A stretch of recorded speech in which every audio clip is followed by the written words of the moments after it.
നിത്യസ്തുതിക്കും യോഗ്യമായ പരിശുദ്ധ പരമ ദിവ്യകാരുണ്യത്തിന് ആരാധനയും സ്തുതിയും പുകഴ്ചയും ഉണ്ടായിരിക്കട്ടെ. നിത്യസ്തുതിക്കും യോഗ്യമായ പരിശുദ്ധ പരമ ദിവ്യകാരുണ്യത്തിന് ആരാധനയും സ്തുതിയും പുകഴ്ചയും ഉണ്ടായിരിക്കട്ടെ. നിത്യസ്തുതിക്കും യോഗ്യമായ പരിശുദ്ധ പരമ ദിവ്യകാരുണ്യത്തിന് ആരാധനയും സ്തുതിയും പുകഴ്ചയും ഉണ്ടായിരിക്കട്ടെ. സ്നേഹമുള്ളവരെ, നാം കൃപയുടെ സമയത്തിലേക്ക് പ്രവേശിക്കുകയാണ്. പുത്രനായ ദൈവത്തിലൂടെ നമുക്കായി വെളിപ്പെടുത്തിയ ആ വലിയ കരുണയെക്കുറിച്ച് നാം ഇന്ന് അനുസ്മരിക്കുമ്പോൾ നമ്മുടെ ഓരോരുത്തരെയും ജീവിതത്തിലേക്ക് നല്ലവനായ തമ്പുരാൻ ചൊരിഞ്ഞ എല്ലാ അനുഗ്രഹങ്ങളെയും നമുക്ക് പ്രത്യേകം ഓർക്കാം. ദൈവത്തിന് പ്രത്യേകം നന്ദി അർപ്പിക്കാം. അയോഗ്യരാണെങ്കിലും നമ്മുടെ ഓരോരുത്തരെയും ജീവിതത്തിൽ ദൈവം ഓരോ ദിവസവും പ്രവർത്തിച്ചു കൊണ്ടിരിക്കുന്നു. നമ്മളെ ഓരോരുത്തരെയും കാത്തു പരിപാലിച്ചു കൊണ്ടിരിക്കുന്നു. നമ്മുടെ വേദനകളിൽ നമുക്ക് ആശ്വാസമായി അവൻ കൂടെയുണ്ട്. നമ്മുടെ എല്ലാ പ്രയാസങ്ങളും ഏറ്റെടുക്കുവാൻ അവൻ തയ്യാറാണ്. ഇതാ ഈ അൾത്താരയിലേക്ക് ഒരു അപ്പത്തിൻ്റെ രൂപത്തിൽ അവിടുന്ന് കടന്നു വരുമ്പോൾ അവൻ നമുക്ക് നൽകുന്ന ആശ്വാസം എത്ര വലുതാണ്. എൻ്റെ ജീവിതത്തിൽ എനിക്കെന്തും തുറന്നു പറയുവാനുള്ള ഒരിടമാണ് ദിവ്യകാരുണ്യം. ആ ദിവ്യകാരുണ്യനാഥൻ്റെ മുമ്പിൽ എനിക്കെന്തും പറയാനുള്ള സ്വാതന്ത്ര്യമുണ്ട്. എൻ്റെ ജീവിതത്തിലെ എല്ലാ പ്രശ്നങ്ങളും മറ്റൊരാളുടെ അടുത്തേക്കാൾ എന്നതിനെ ഉപരിയായി ദൈവത്തിൻ്റെ സന്നിധിയിൽ എനിക്കെടുത്തു വയ്ക്കുവാൻ സാധിക്കും. പ്രിയമുള്ളവരെ, അത് ദൈവം നമുക്ക് നൽകുന്ന വലിയൊരു വാഗ്ദാനമാണ്. കർത്താവിൻ്റെ സന്നിധിയിലേക്ക് നാം ചെല്ലുകയാണെങ്കിൽ നമ്മളെ ഏറ്റെടുക്കുവാൻ, നമ്മളെ കേൾക്കുവാൻ കർത്താവ് തയ്യാറാണ് എന്ന വാഗ്ദാനം. ആ വാഗ്ദാനം അനുസരിച്ച് നാം ദിവ്യകാരുണ്യനാഥൻ്റെ സന്നിധിയിലായിരിക്കുമ്പോൾ ലൂക്കായുടെ സുവിശേഷം 17-ാം അധ്യായം 11 മുതൽ 19 വരെയുള്ള തിരുവചനങ്ങൾ വായിച്ച് നമുക്ക് ധ്യാനിക്കാം. ജെറുസലേമിലേക്കുള്ള യാത്രയിൽ അവൻ സമരിയായ്ക്കും ഗലീലയ്ക്കും മധ്യേ കടന്നു പോവുകയായിരുന്നു. അവൻ ഒരു ഗ്രാമത്തിൽ പ്രവേശിച്ചപ്പോൾ അകലെ നിന്നിരുന്ന 10 കുഷ്ഠരോഗികൾ അവനെ കണ്ടു. അവർ സ്വരമുയർത്തി, യേശുവേ, ഗുരു, ഞങ്ങളിൽ കനിയണമേ എന്ന് അപേക്ഷിച്ചു. അവരെ കണ്ടപ്പോൾ അവൻ പറഞ്ഞു, പോയി നിങ്ങളെ തന്നെ പുരോഹിതന്മാർക്ക് കാണിച്ചു കൊടുക്കുവിൻ. പോകും വഴി അവർ സുഖം പ്രാപിച്ചു. അവരിലൊരുവൻ താൻ രോഗവിമുക്തനായി എന്ന് കണ്ട് ഉച്ചത്തിൽ ദൈവത്തെ സ്തുതിച്ചുകൊണ്ട് തിരിച്ചു വന്നു. അവൻ യേശുവിൻ്റെ കാൽക്കൽ സാഷ്ടാംഗം പ്രണമിച്ചു നന്ദി പറഞ്ഞു. അവൻ ഒരു സമരിയാക്കാരനായിരുന്നു. യേശു ചോദിച്ചു, 10 പേരല്ലേ സുഖപ്പെട്ടത്? ബാക്കി 9 പേർ എവിടെ? ഈ വിജാതീയനല്ലാതെ മറ്റാർക്കും തിരിച്ചു വന്ന് ദൈവത്തെ മഹത്വപ്പെടുത്തണം എന്ന് തോന്നിയില്ലേ? അനന്തരം യേശു അവനോട് പറഞ്ഞു, എഴുന്നേറ്റ് പൊയ്ക്കൊള്ളുക, നിന്റെ വിശ്വാസം നിന്നെ രക്ഷിച്ചിരിക്കുന്നു. സ്നേഹമുള്ളവരെ,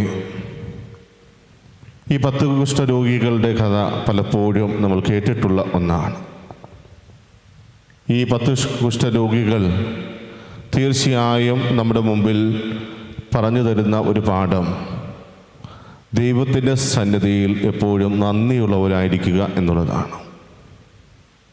ഇവിടെ ഈ 10 കുഷ്ഠരോഗികളെക്കുറിച്ച് പറയുമ്പോൾ തീർച്ചയായും അവരുടെ ജീവിതത്തിൽ അവർ ഒറ്റപ്പെടൽ അനുഭവിച്ചിട്ടുണ്ട്.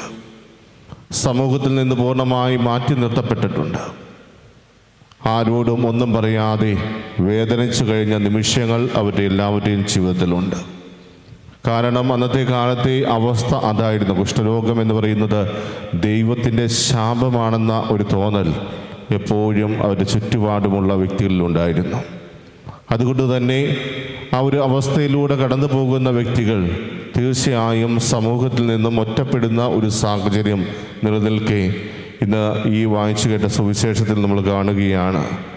ജെറുസലേമിലേക്കുള്ള യാത്രാമധ്യയാണ് അവർ യേശുവിനോട് അപേക്ഷിക്കുന്നത്.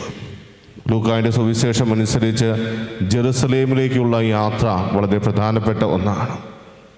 തൻ്റെ പ്രിയ ശിഷ്യന്മാർക്കും തന്നെ എതിർക്കുന്നവർക്കും തന്നെ അനുഗമിക്കുന്നവർക്കും താൻ ആരാണെന്ന് വെളിപ്പെടുത്താൻ നടത്തുന്ന ഒരു യാത്രയാണ് യേശുവിൻ്റെ ജെറുസലേം യാത്ര. ആ ഒരു യാത്രയിലൂടെയാണ് ഈ സുവിശേഷം മുന്നോട്ട് പോകുക. അതുകൊണ്ട് തന്നെ ഈ ജെറുസലേമിലേക്കുള്ള യാത്ര എന്ന് പറയുമ്പോൾ തീർച്ചയായും വളരെ പ്രാധാന്യമറിയിക്കുന്ന ഒന്നാണ്. ആ ഒരു യാത്രാമധ്യേയാണ് ഈ കുഷ്ഠരോഗികൾ അവനെ കാണുന്നത്. പ്രിയമുള്ളവരെ, അവർ സ്വരമുയർത്തി യേശുവേ, ഗുരു, ഞങ്ങളിൽ കനിയണമേ എന്ന് അപേക്ഷിച്ചു. അവരെ കണ്ടപ്പോൾ അവൻ പറഞ്ഞു, പോയി നിങ്ങളെ തന്നെ പുരോഹിതന്മാർക്ക് കാണിച്ചു കൊടുക്കുവിൻ. അന്നത്തെ നിയമമനുസരിച്ച് എന്താണോ പ്രവർത്തിക്കേണ്ടത് അത് വളരെ കൃത്യമായി യേശുനാഥൻ അവർക്ക് നിർദ്ദേശിക്കുകയാണ്. ഈ ഒരു രോഗത്തിൽ നിന്ന് വിമുക്തി പ്രാപിക്കുന്ന ഓരോ വ്യക്തികളും ചെയ്യേണ്ടത് അവരെ ആദ്യം പുരോഹിതർക്ക് കാണിച്ചു കൊടുക്കുക. എന്തിനു വേണ്ടിയാണ്? ഞങ്ങൾ വീണ്ടും ശുദ്ധിയുള്ളവനായി എന്ന് ബോധ്യപ്പെടുത്തുന്നതിന് വേണ്ടിയാണ്. ഇവിടെ ഈ 10 കുഷ്ഠരോഗികൾ ആഗ്രഹിച്ചു, കർത്താവേ, ഗുരു, ഞങ്ങളിൽ കനിയണമേ എന്ന് കേണപേക്ഷിക്കുമ്പോൾ അവരുടെ അടുത്തേക്ക് പോലും പോകാതെ യേശുനാഥൻ അവരോട് പറയുന്നത്, പോയി പുരോഹിതന്മാർക്ക് നിങ്ങളെ കാണിച്ചു കൊടുക്കുക. അകലെ നിന്നുമുള്ള കർത്താവിൻ്റെ ആ ഒരു വചനം യാതൊരു പരാതിയുമില്ലാതെ ഏറ്റെടുക്കുന്ന 10 കുഷ്ഠരോഗികളെയാണ് നമ്മളവിടെ കാണുക. വേണമെങ്കിൽ അവർക്ക് ചിന്തിക്കാമായിരുന്നു, ഇവനും ഞങ്ങളെ മറ്റുള്ളവരെ പോലെ അവഗണിക്കുകയാണോ, ഇവരും ഞങ്ങളെ ഗൗനിക്കുന്നില്ലേ, ഞങ്ങളുടെ അടുത്തിലേക്ക് വരാനുള്ള ഒരു താല്പര്യം പോലും കാണിക്കുന്നില്ലല്ലോ എന്നെല്ലാം ചിന്തിക്കാമായിരുന്നു. പക്ഷേ അതൊന്നും ചെയ്യാതെ അവർ എന്താണ് ചെയ്യുന്നത്? യേശു അവരോട് കൽപ്പിച്ചതനുസരിച്ച് പ്രവർത്തിക്കുകയാണ്. യേശു അവരോട് പറഞ്ഞു, പുരോഹിതന്മാർക്ക് നിങ്ങളെ തന്നെ കൊണ്ട് കാണിച്ചു കൊടുക്കുക. അതിനുവേണ്ടി തിരികെ പോകുന്ന വേളയിലാണ് 10 പേരിൽ ഒരുവൻ തനിക്ക് പൂർണ്ണമായ ശുദ്ധി ലഭിച്ചു എന്ന് തിരിച്ചറിയുന്നത്. തൻ്റെ ജീവിതത്തിൽ വലിയൊരു മാറ്റം സംഭവിച്ചു എന്ന് തിരിച്ചറിയുന്ന മാത്രയിൽ തന്നെ അവൻ എന്താണ് ചെയ്യുന്നത്? തിരികെ യേശുവിനെ തേടി ഇറങ്ങുകയാണ്. യേശുവിൻ്റെ അടുക്കിലേക്ക് വന്ന് അവൻ്റെ മുമ്പിൽ സാഷ്ടാംഗം പിടമിച്ചുകൊണ്ട് കർത്താവിന് നന്ദി പറയുന്നു. ദൈവത്തെ സ്തുതിച്ചു. പ്രിയമുള്ളവരെ, ദൈവത്തെ മഹത്വപ്പെടുത്തിക്കൊണ്ട് യേശുവിൻ്റെ അടുക്കൽ വന്ന് നന്ദി പ്രകടമാക്കുവാൻ ആ വ്യക്തിക്ക് പ്രേരണ നൽകിയത് തീർച്ചയായും ദൈവം തന്നെയാണ്. ആ ഒരു നന്ദി പ്രകടനത്തിലൂടെ നമ്മോട് കർത്താവ് പറയുന്നത്, അവനെ പോലെ ആവുക. മറ്റ് 9 പേർ യഹൂദരായിരുന്നു, ദൈവത്താൽ തിരഞ്ഞെടുക്കപ്പെട്ട ജനതയായിരുന്നു. പക്ഷേ തങ്ങളുടെ ജീവിതത്തിൽ ഇതുപോലെ വലിയൊരു അനുഗ്രഹമുണ്ടായിട്ടും ദൈവസന്നിധിയിലേക്കൊന്ന് തിരിഞ്ഞു നോക്കുവാൻ അവർക്ക് കഴിഞ്ഞില്ല. സമരിയക്കാരനാണെന്ന് എടുത്ത് പറയുന്നതിലൂടെ ഒരു വിജാതീയനാണ് ഇവിടെ ദൈവസന്നിധിയിലേക്ക് തിരികെ വന്ന് നന്ദി പറയുന്നത് എന്ന് തിരിച്ചറിയുക. പ്രിയമുള്ളവരെ, പലപ്പോഴും ഇപ്പോഴത്തെ സാഹചര്യത്തിലും നമ്മൾ കാണുന്ന ഒരു പ്രതീതി അതാണ്. നമ്മുടെ ജീവിതത്തിൽ നിരന്തരം ദൈവം പ്രവർത്തിക്കുന്നുണ്ട്. ഒത്തിരിയേറെ അനുഗ്രഹങ്ങൾ നമ്മുടെ ഓരോരുത്തരുടെയും ജീവിതത്തിലേക്ക് ദൈവം നൽകിക്കൊണ്ടിരിക്കുന്നുണ്ട്. ആ അനുഗ്രഹങ്ങളെല്ലാം സ്വീകരിച്ചിട്ട് നമ്മളിൽ എത്ര പേർ ദൈവസന്നിധിയിലേക്ക് തിരികെ വന്ന്, കർത്താവേ, അങ്ങേക്ക് നന്ദി, എൻ്റെ ജീവിതത്തിൽ ഞാൻ ഒത്തിരിയേറെ ആഗ്രഹിച്ചൊരു കാര്യമായിരുന്നു, പക്ഷേ ഇതുവരെ ഞങ്ങൾ ലഭിക്കാതെ വേദനിച്ച് കഴിഞ്ഞപ്പോൾ നീ എൻ്റെ പ്രാർത്ഥന കേട്ടുവല്ലോ, കർത്താവേ, അങ്ങേക്ക് ഞാൻ 1000 നന്ദി പറയുന്നു എന്ന് പറയുവാൻ പലപ്പോഴും നമുക്ക് സാധിക്കാറില്ല. അതേസമയം വിജാതീയനായ ഒരു വ്യക്തി ദൈവത്തിൻ്റെ സന്നിധിയിലേക്ക് കടന്നു വന്ന് അവൻ്റെ ആഗ്രഹം അറിയിക്കുമ്പോൾ ദൈവം പ്രവർത്തിക്കുന്ന മാത്രയിൽ തന്നെ അവൻ അതെല്ലാവരോടും പറയുകയും അതോടൊപ്പം തന്നെ ദൈവത്തെ മഹത്വപ്പെടുത്തുകയും ചെയ്യും. അത് ഇന്നും കാണുന്ന ഒരു കാഴ്ചയാണ്.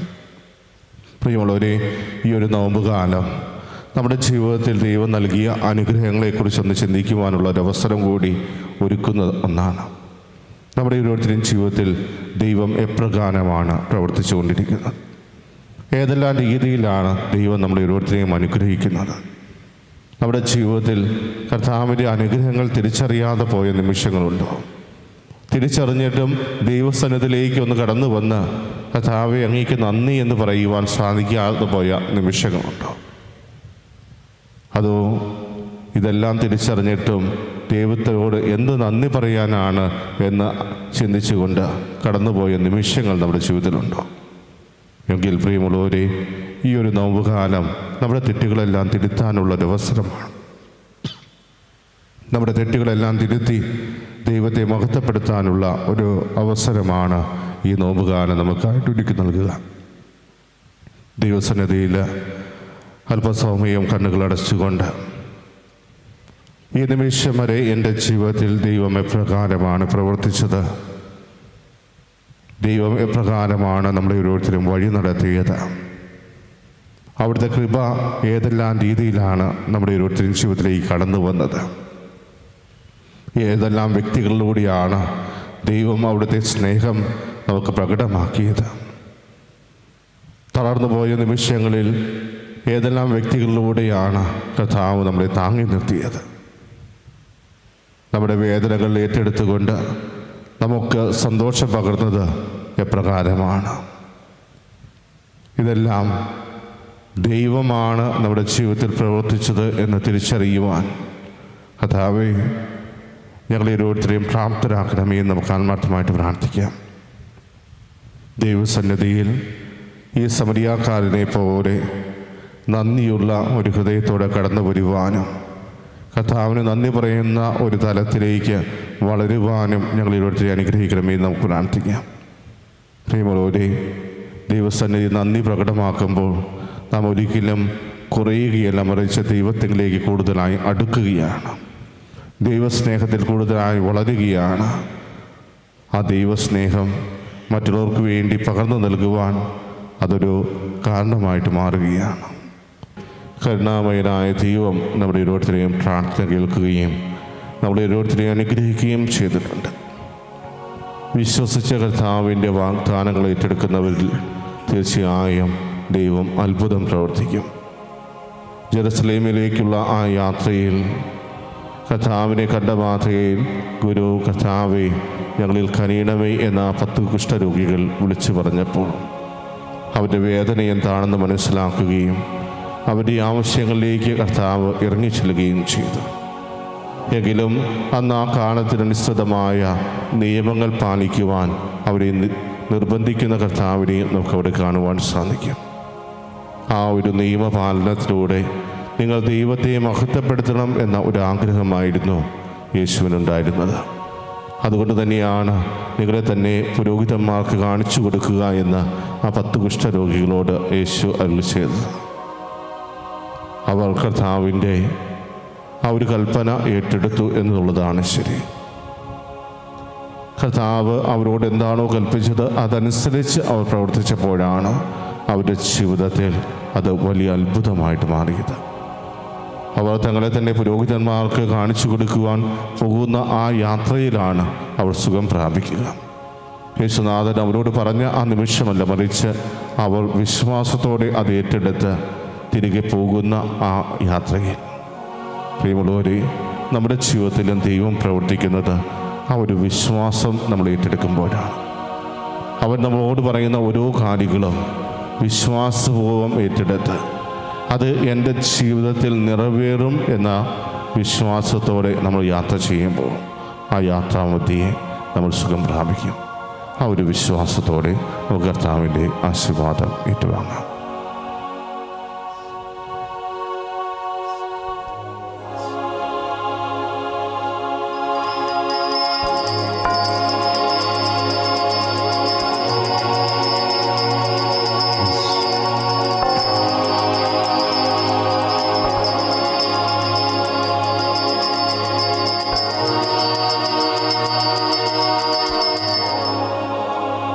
പരിശുദ്ധ പരമമാ